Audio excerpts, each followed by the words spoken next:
BMCVTC channel Hindi channel में आप सभी का बहुत बहुत स्वागत है।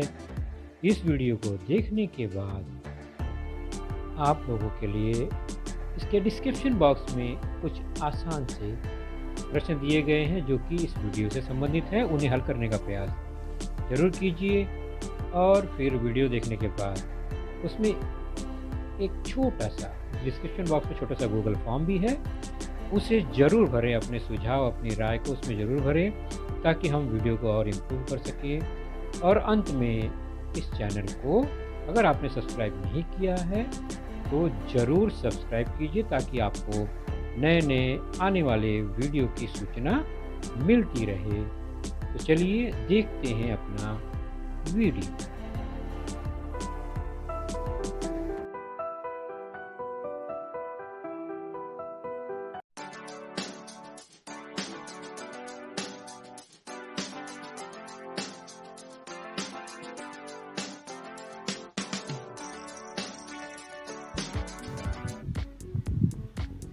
कक्षा छठी कक्षा में हमारा आज का जो विषय है वह है सामान्य विज्ञान।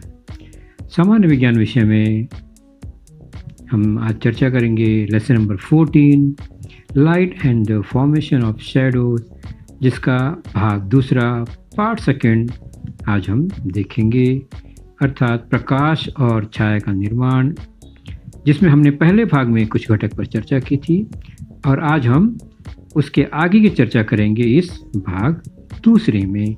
और मैं हूं आपका वर्चुअल मार्गदर्शक Ajay Kumar Maurya, MCGM virtual classroom Dadar से। तो हमने पहले भाग में जो चर्चा की वो घटक थे, कुछ याद आ रहे हैं आपको? हमने प्रकाश के स्रोतों को देखा था जिसमें प्राकृतिक, मानव निर्मित थे, प्रदीप्त और अप्रदीप्त स्रोत, जिसको हमने देखा।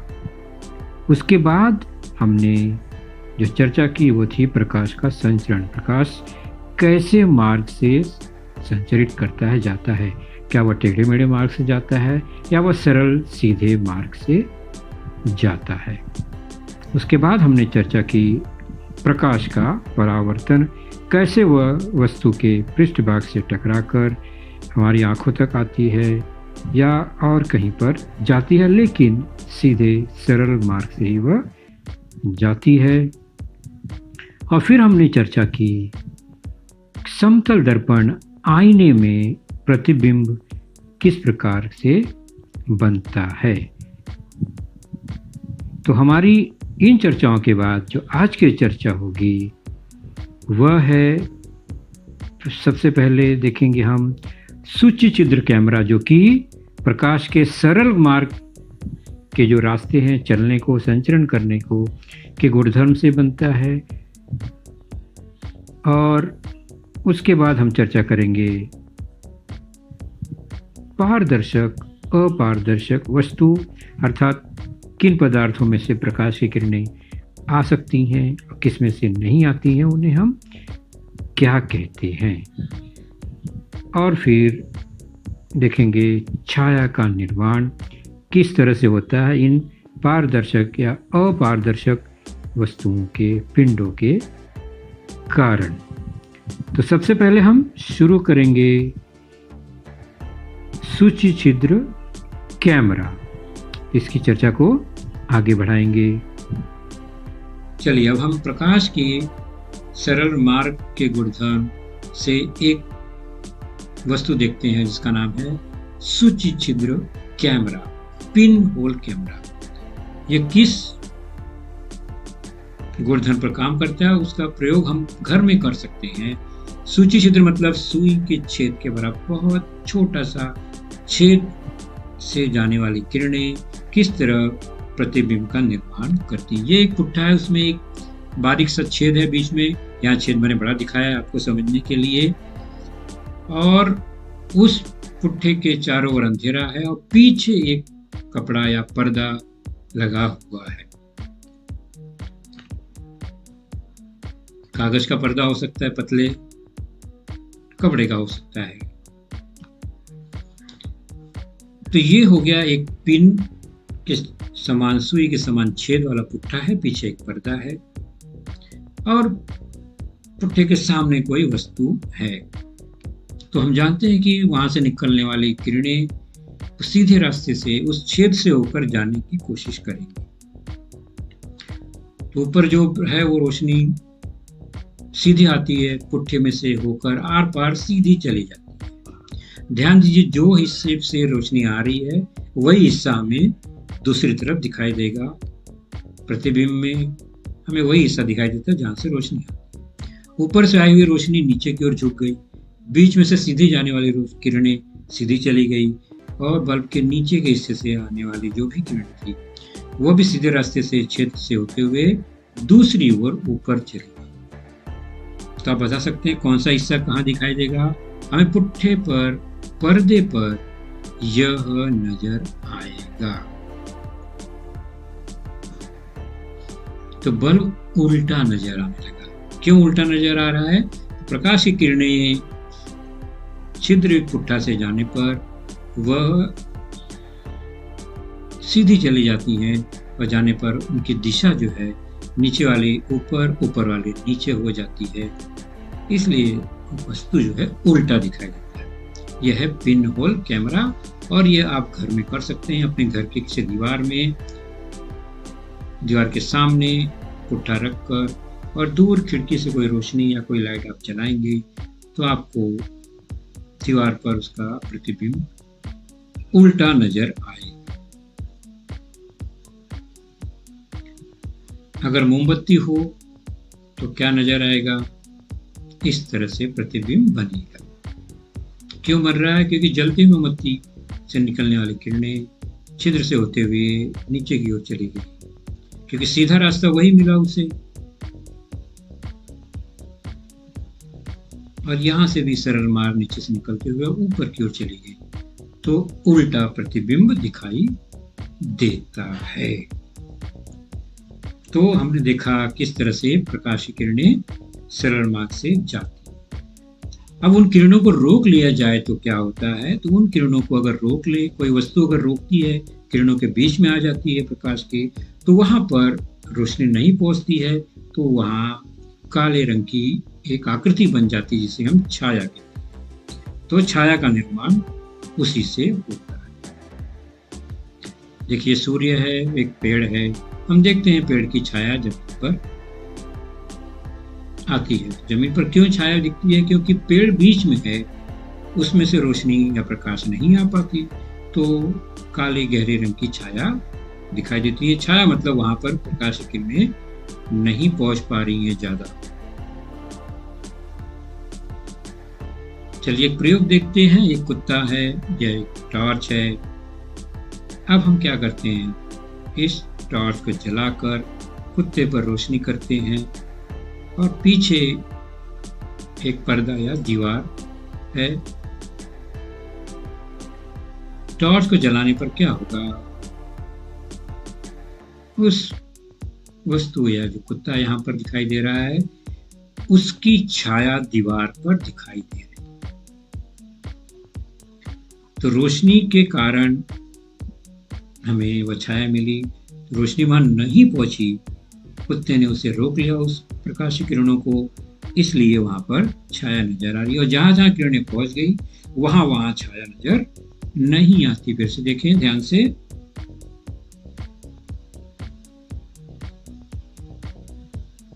तो प्रकाश की किरणें अगर कुत्ते में से आर पार चली जाती तो वहां पर छाया नहीं बनती।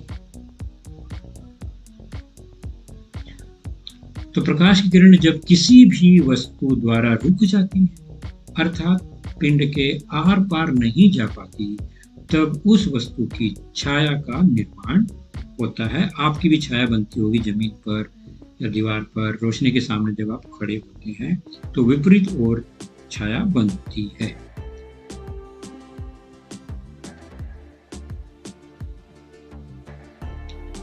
तो छाया का निर्माण के बारे में दो बातें ध्यान रखेंगे कि जिन वस्तुओं में से प्रकाश बिल्कुल भी आर पार नहीं हो पाता, उससे गहरी छाया बनेगी और ऐसे पदार्थ को अपारदर्शी वस्तुएं या पदार्थ कहते हैं। जैसे लकड़ी, लोहा, पत्थर, इनमें से प्रकाश की किरणें नहीं जा पाती, तो इनकी गहरी छाया दिखाई देती है। ऐसी वस्तुओं के दूसरी तरफ रखी वस्तु बिल्कुल दिखाई नहीं पड़ती। अगर हम आँख के सामने लकड़ी रख दें, लोहा रखें, पत्थर, तो हमें दूसरे तरफ की वस्तु दिखाई नहीं देती।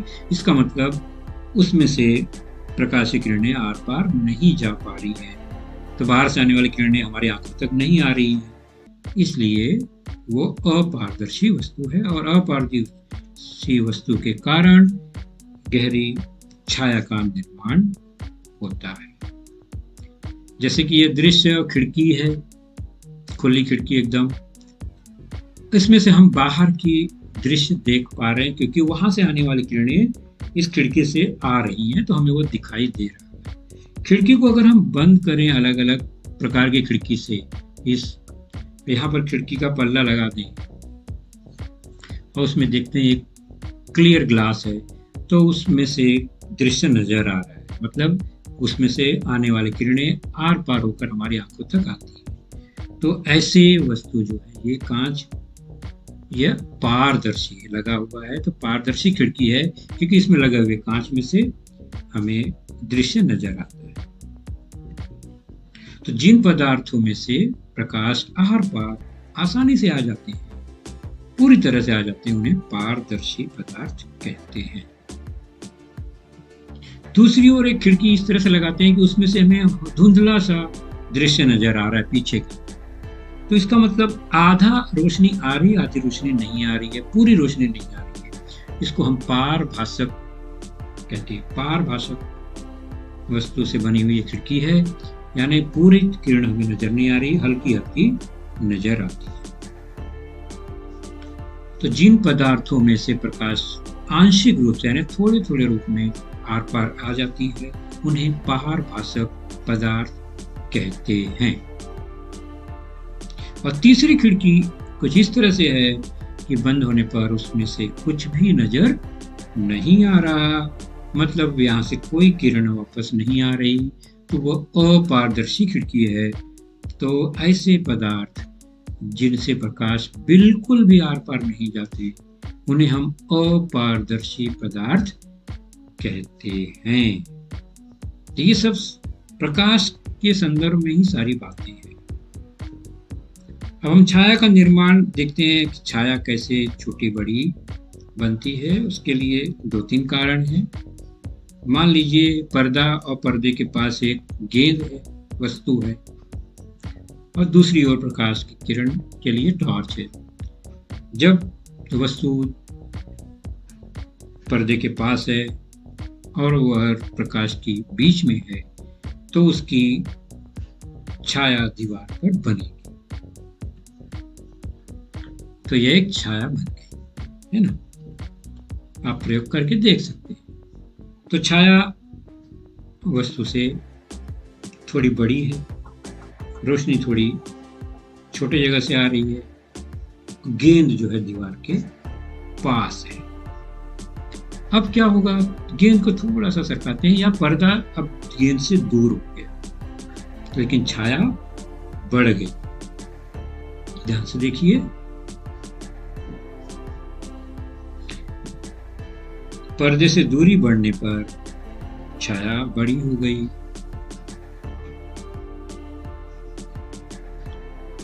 तो रोशनी का प्रकाश का बहुत सारा हिस्सा ढक लिया, इसलिए छाया और बड़ी हो गई।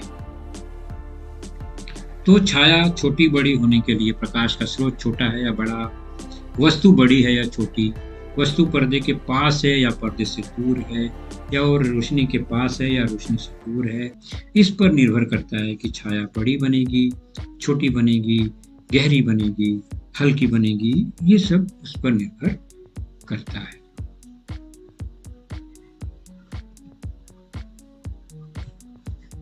चलिए अब कुछ अन्य बातें जानने का प्रयास करते हैं, कुछ आश्चर्यजनक बातें। प्रिज्म यानी कांच का बना हुआ एक त्रिभुजाकार बेलन है, जिसे हम प्रिज्म कहते हैं। ये कांच का बना होता है। इसमें से प्रकाश की किरणें जब जाती हैं, कोई सफेद रंग का एक प्रकाश की किरण गई, तो आपको पता है उसके आर पार जाने पर क्या वहां भी ऐसी रोशनी दिखाई देगी? इसके पार निकलने पर क्या होगा, कुछ अंदाजा है आपको? इस तरह से हमें रंगीन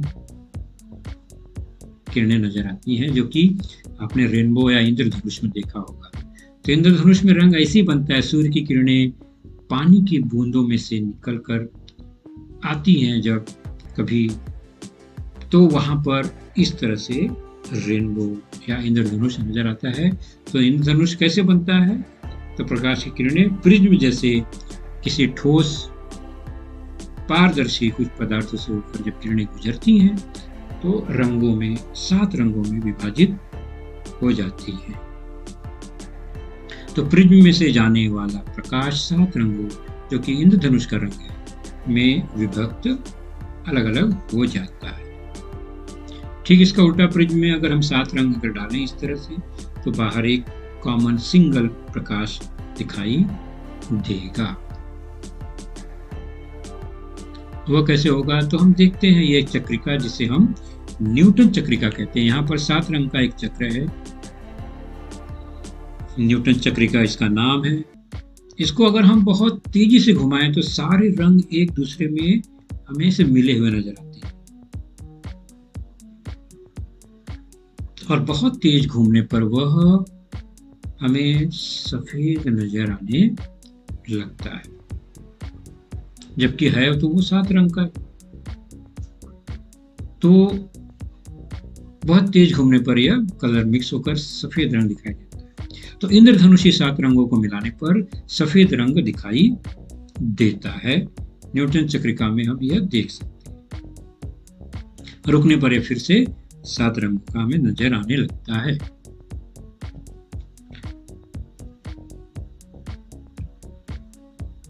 तो बच्चों, इस तरह हमने प्रकाश से संबंधित, प्रकाश की छाया से संबंधित कुछ घटक पर चर्चा की। अब हम चलते हैं इन्हीं घटकों पर आधारित कुछ स्वाध्याय। देखिए हमने कितना जाना और समझा है। पहला है सही शब्द चुनकर रिक्त स्थान भरना है। शब्द है ये सारे, और रिक्त स्थान है हमारा, और खाली जगह है। प्रकाश का प्राकृतिक स्रोत है, इतने सारे नाम हैं, 7, सीधा, 8, पाठ, पारदर्शी, उल्टा, अपारदर्शी, मोमबत्ती, रंग, आकार, तारा, प्रदीप। दूसरा फिल इन द ब्लैंक्स है, प्रकाश का कृत्रिम स्रोत है। कौन सा है, हमें पता लगाना है। ई है, प्रिज्म में से होकर प्रकाश जाने पर वह, खाली जगह है, रंगों में विभक्त होता है। कितने रंगों में विभक्त हो जाता है? पहला अ, प्राकृतिक स्रोत कौन सा है? तो तारा जो है वो प्रकाश का प्राकृतिक स्रोत है। कृत्रिम स्रोत यानी मनुष्य ने जिसे बनाया है, तो मोमबत्ती प्रकाश का कृत्रिम स्रोत है। प्रिज्म में से होकर प्रकाश जाने पर वह कितने रंगों में विभाजित होता है? देखा हमने, 7 रंगों में विभक्त हो जाता है। 3 फिल इन द ब्लैंक्स हो गए हमारे। अब हम देखते हैं अगला, चौथा, सूची छिद्र कैमरा। देखा ना, पिन होल कैमरे में बनने वाला प्रतिबिंब कैसा होता है? और फिर प्रकाश स्रोत के मार्ग में क्या आने पर उसमें से होकर प्रकाश जाता है या नहीं जाता है? तो और छठा है, प्रकाश स्रोत के मार्ग में आने पर छाया का निर्माण होता है। तो पहला इसमें है जो ऊपर, सूची छिद्र कैमरे में बनने वाला प्रतिबिंब उल्टा होता है। बिल्कुल सही। प्रकाश स्रोत के मार्ग में पारदर्शी वस्तु आ गई तो क्या होगा? उसमें से होने वाला प्रकाश आर पार जाता है। तो आर पार जाने के लिए वस्तु पारदर्शी होना जरूरी है। और प्रकाश के स्रोत के मार्ग में अपारदर्शी वस्तु आ गई तो छाया का निर्माण होता है। तो पहला स्वाध्याय आपने बहुत अच्छे से पूरा कर लिया। दूसरा स्वाध्याय देखते हैं, वस्तु के नाम है। हमें पता लगाना है कि ये प्रदीप्त है यानी उनमें से रोशनी निकलती है खुद, या अप्रदीप्त है उनमें से रोशनी नहीं निकलती, खुद प्रकाश के स्रोत नहीं, खुद नहीं जलती। तो प्रदीप्त अथवा अप्रदीप्त वस्तु पहचानना है। पुस्तक निश्चित हमें पता है ये अप्रदीप्त है, इनमें कोई प्रकाश नहीं होता। जलती हुई मोमबत्ती निश्चित है वह प्रदीप्त वस्तु है। मोम लगा हुआ कपड़ा कपड़ा अप्रदीप्त है क्योंकि वो केवल कपड़ा है। पेंसिल, कोई रोशनी नहीं होती, अप्रदीप्त है। पेन, पेन में भी कोई रोशनी नहीं, अप्रदीप्त। बिजली का बल्ब, जब जलता है बल्ब, उसके बारे में बात हो रही है ये, तो निश्चित है जलने पर यह प्रदीप्त हो जाती है।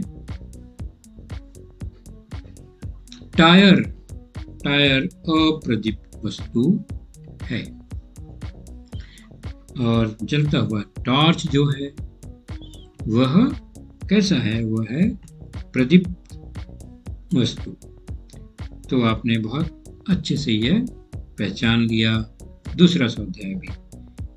अगला है जोड़ी मिलाओ, मेरा जोड़ीदार कौन? दो समूह में कुछ घटक हैं, अ और ब, हमें जोड़े मिलाना है। पहला है दर्पण आईना, और उसका संबंध किससे है? परावर्तन से। दर्पण जो है पूरी तरह से किरणों को परावर्तित करता है। जुगनू, वह प्रदीप्त है, उसमें खुद की रोशनी होती है। सूची छिद्र कैमरा, निश्चित है इसका उत्तर होगा उल्टा प्रतिबिंब बनता है। और आखिर है चंद्रमा, वह अप्रदीप्त घटक या पिंड होता है।